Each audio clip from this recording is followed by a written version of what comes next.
que pueda ayudarnos a combatir este frío.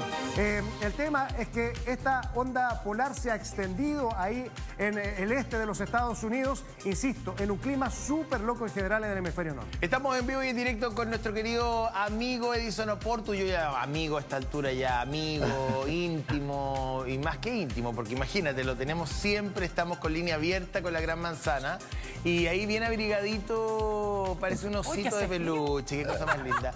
Oye, Edison, cuéntame un poquito dónde estás, qué temperatura hay hasta ahora y vamos también a la dimensión un poquito más noticiosa porque entiendo que ha habido también una cifra que sigue subiendo de víctimas fatales a raíz de las bajas temperaturas de la Gran Manzana. ¿Cómo están? Muy buen día, qué gusto de saludarles. Y sí, nos encontramos nuevamente aquí en el Central Park como el lugar donde se concentran las más bajas temperaturas en la ciudad de Nueva York por ser un espacio bastante abierto y por los lagos que están aquí ubicados dentro de este parque que están completamente congelados todavía. De hecho, el día lunes el alcalde de la ciudad de Nueva York hizo un update, una actualización de la cantidad de gente que había fallecido aquí en la ciudad de Nueva York y habían alcanzado las 24 víctimas.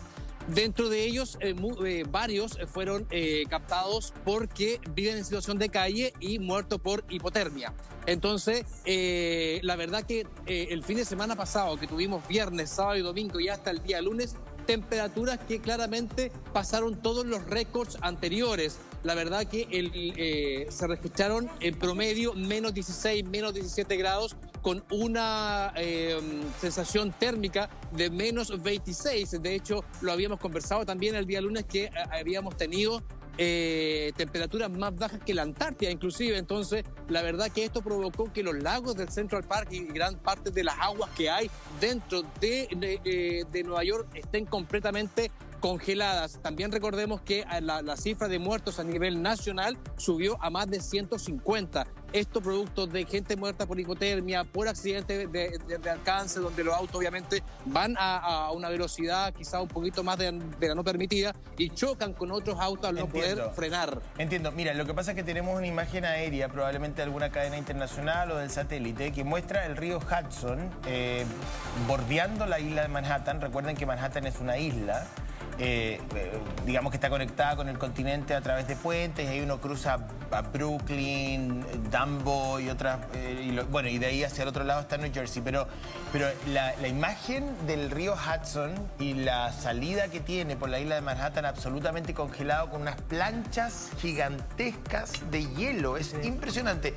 Yo sé que el invierno en Nueva York es sumamente crudo, pero no había visto, no recuerdo ver el río Hudson con este nivel de placas de hielo.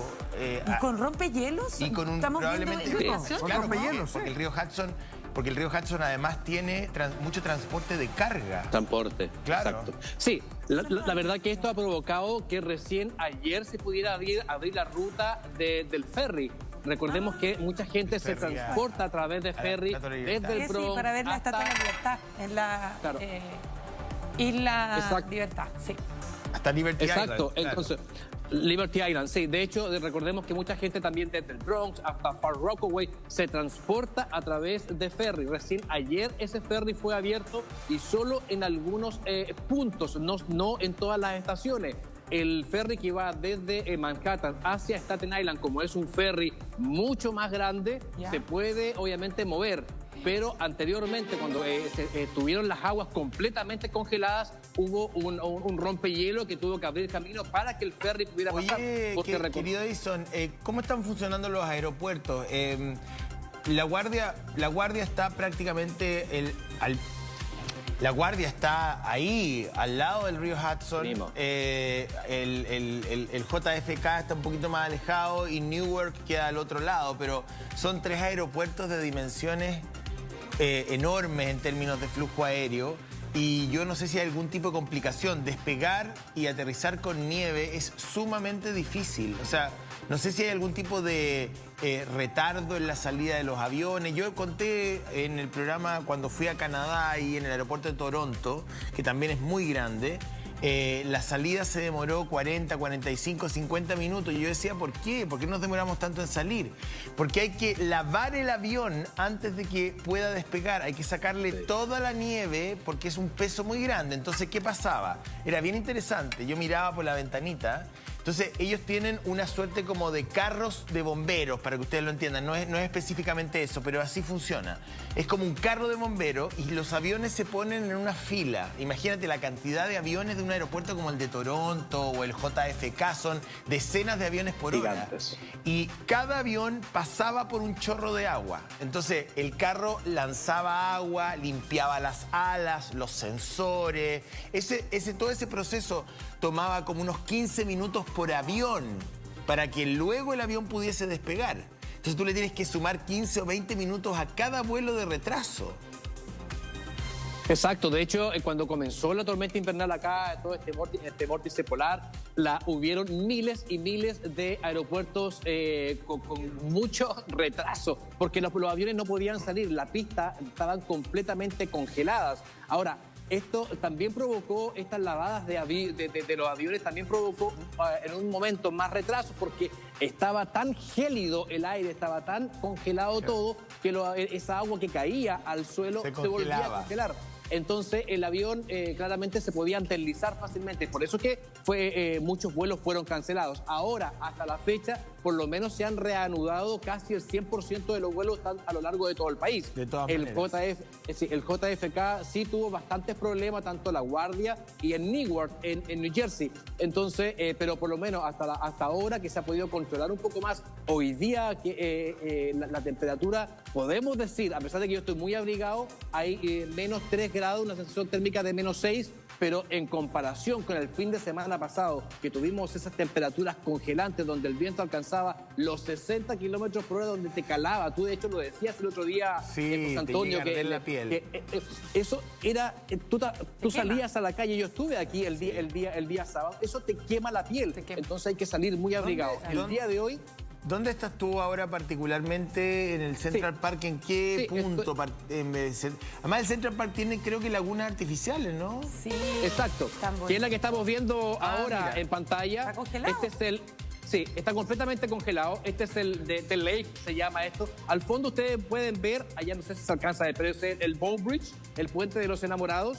Entonces, este lago es uno de los más grandes, el segundo más grande que tiene el Central Park, es un lago artificial, y está completamente congelado. Ahora, según los meteorólogos, se va a producir con esto el efecto lago que le llaman. No sé si ahí alguien nos puede ayudar un poquito con eso, que es donde el aire muy, muy helado pasa por encima de aguas que no estén tan heladas como ese aire. Eso hace que el agua como que haga un vaporcito y ese vapor se mueva a través de los cementos y provoque un poco de nieve, pero una nieve dura, que provoque como el black ice que se llama, que es el hielo negro, y provoque deslizamiento. No sé si estoy en lo correcto, Alex, tú me puedes ayudar con eso. Claro, el efecto del agua es lo que tú dices. Por condensación, las aguas que están un poquitito menos frías que el aire, se produce condensación y se generan nevadas súper importantes, pero nevadas con viento. Y ese es el famoso efecto lago que afecta habitualmente en los inviernos en el norte de los Estados Unidos.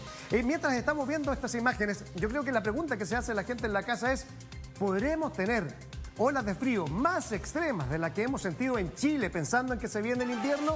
Y desde ese punto de vista, todo indica que podría ser al revés, que podría instalarse el Niño. ¿Ya? Todos los patrones indican que podríamos variar hacia un otoño-invierno con Niño. Más el agua cálida que está en el Océano Pacífico frente a la costa chilena podría hacernos prever, para que nos vayamos preparando, de un invierno más lluvioso de lo normal en Chile. Y si tenemos un invierno más lluvioso, es menos frío, pero es una por otra.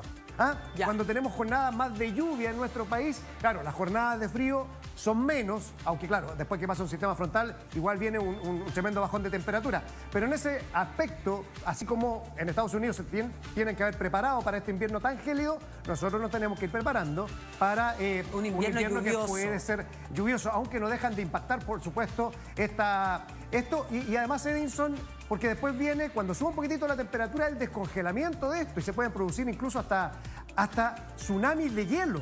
¿Qué? ¿Han visto los tsunamis de hielo? Porque claro, comienza lo que se congela, por ejemplo, en los lagos, en las lagunas, es la zona en donde está menos bajita, que es en los bordes. Tsunami de hielo. Entonces se puede comenzar a descongelar primero en los centros de los lagos y por las y después corrientes, en por el las viento, orillas. se va juntando el hielo y en la orilla se producen verdaderos tsunamis de hielo porque se va acumulando el hielo. mira, oye. y pero interesante. Mira la imagen en vivo ahí del amanecer en la Parece ciudad de Nueva película, York. les tengo que Tú sabes decir. que Imagen de es bien, película. todo esto es muy... El día después pasan de muchas mañana. cosas.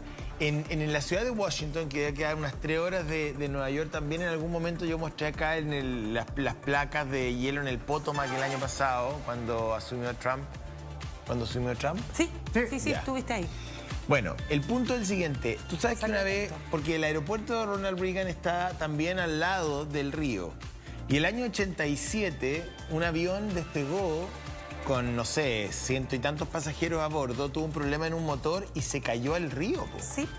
Se cayó Claro. al En el río Hudson. Potomac, no en el al Potomac, en Washington. Ah, y hay una ese película de eso. Ese de es hecho. otro. Ese es otro. Ese es Sí, otro, me ese es acuerdo otro. de la otra película. Y el gran desafío era sacar a la gente, porque la gente no murió, porque el avión despegó y cayó en el río. Pero el problema no era el golpe, no era el accidente, era cómo la gente la podía sacar con el agua gélida, porque podía haber un golpe de frío que la gente, si no murió con el accidente, podía tener algún tipo de consecuencia física a partir de que las aguas estaban súper heladas. Entonces fue un rescate sumamente complicado de hacer. Tenías que esquivar un poco la temperatura del agua, que es algo parecido de lo que ocurre en las aguas del río Hudson, ¿no? Sí. Sí, la verdad. Mucho frío. Sí, la verdad que, o sea, si tú te llegas a caer, de hecho, si alguien se dio a mucha gente, yo vine a comprobarlo el día sábado pasado para ver realmente si se podía caminar por este río. Me puse muy en la orilla para poder hacerlo, pero con gente vine acompañado para no estar solo en caso de que podía pasar alguna cosa, porque no se puede. No es que esté prohibido, pero hay varias señaléticas que las voy a mostrar, de hecho, que dicen si usted se mete bajo su propia responsabilidad, y aquí hay unas escaleras. Por si acaso algo llega a pasar de la gente que llega a meterse a esta agua. Si te llegas a caer a esta agua y no hay nadie que te saque, o sea, puedes hipotermia. literalmente morir. Morir, Claro, claro. claro, Viene claro. un choque de hipotermia. De hipotermia. Claro. Y la gente en Entonces- ese aspecto, ¿cómo se comporta? ¿Han tenido muchos rescates de gente que ha tratado, no sé, de patinar, de resbalarse, de ir a jugar sobre el hielo y se haya roto? Porque lo Sí, que se en congela es la parte de arriba, digamos.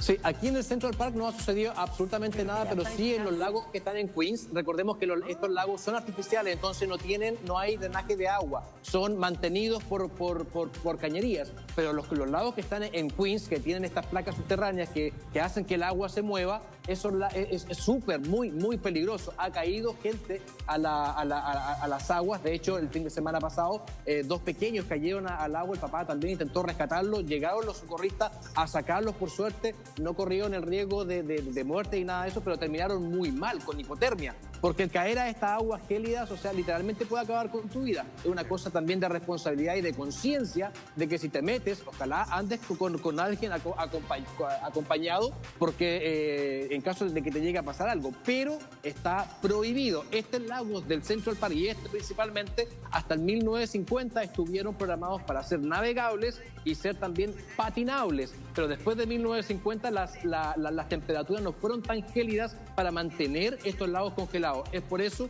que se prohibió la metida de la gente cada vez que se congelan, porque la dimensión o el grosor del hielo no es lo suficiente para poder mantenerlas.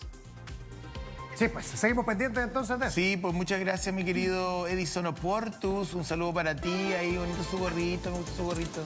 Abrigarse. Abrigarse. También abrigado. Que estén- Buen día. Oye, Me gustó el gorrito de Edison. mucho frío en los Estados Unidos, recordemos muchos temporales en España, en Portugal, en toda esa parte de Europa, mientras acá 32 grados para Santiago y ojo con las marejadas y los vientos en el litoral estatal. Muchas gracias, Buenos días. Alejandra, Chao, por chao. todo ese reporte del clima.